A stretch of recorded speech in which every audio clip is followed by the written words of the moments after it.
Hey, how are you?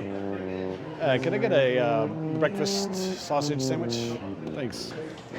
The role of the tuba in the orchestra is multifaceted. The main role is to be the support of the brass and the full orchestra. I know that I'm supposed to be a tuba player because I love playing the big fat, we call them footballs, whole notes. And I love just laying down that carpet for the orchestra to sit comfortably on.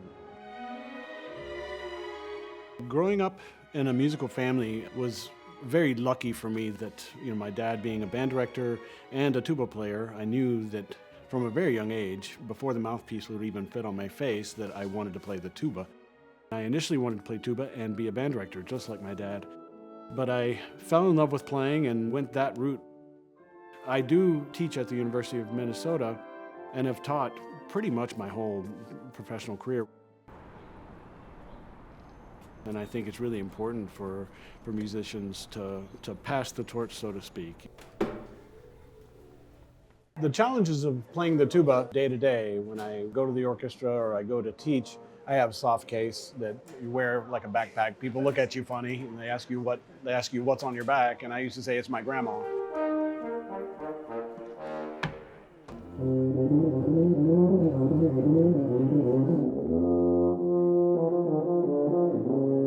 The sound of the tuba, in some pieces, you might not necessarily notice it's there unless you're really listening for it, but you definitely notice it if it was gone. The tuba is what I like to call kind of a character actor.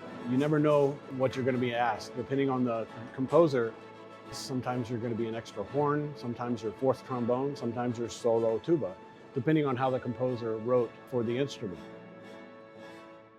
How the tuba works, it's just like all the other brass instruments. We have the mouthpiece and we buzz our lips, buzz right through the mouthpiece, and then the instrument, just like a trumpet, trombone or French horn, works as an amplifier.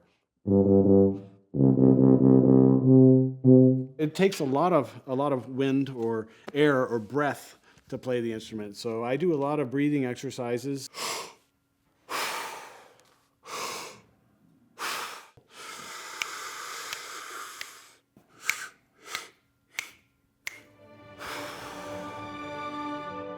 So a lot of what we have to do is, especially if I'm thinking about being the foundation of the orchestra, I need to have a straight and very steady tone. I have to be able to change my sound, change the color of my sound to fit in with what's being asked of me by the composer. The tuba that I played on the concerto is my F tuba, otherwise known as a bass tuba. The F tuba has a little bit brighter sound, and the contrabass tuba is just a deeper, richer tone.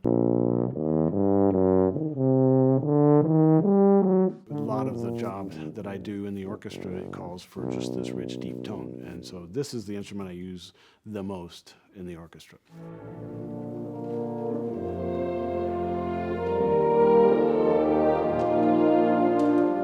Our solo repertoire is lacking, although there is a lot of rep through other tubists in the country that have commissioned a lot of music. But to put it in perspective, the first concerto I played with the orchestra several years ago, the Ralph Vaughan Williams Tuba Concerto, was written in 1950. And to have a piece written in 2021 by someone such as Wynton Marsalis is just a real honor, and I'm really excited and glad to have gotten the opportunity to do it so soon after it was written.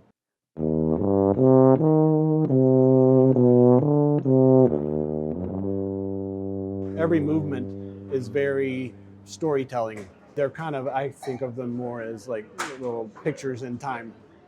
And the last movement is entitled In Bird's Basement, Bird meaning Charlie Parker.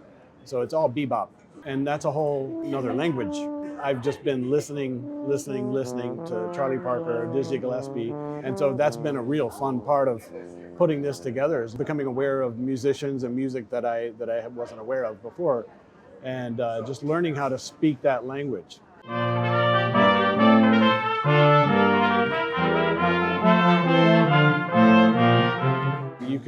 tell when a group is playing for you that they truly enjoy each other's company.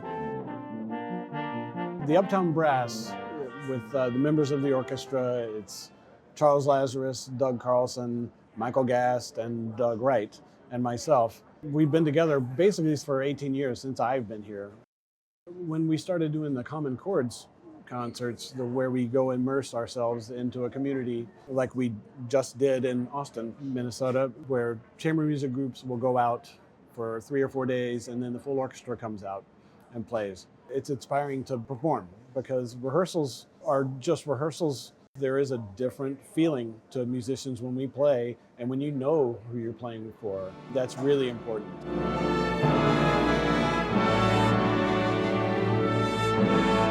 I think that people getting to know the musicians, that we're just like anybody else. We just happen to do this.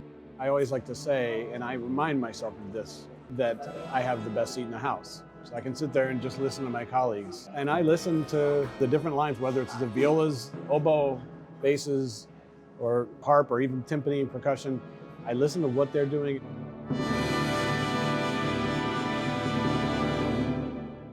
And they feed my soul with great music.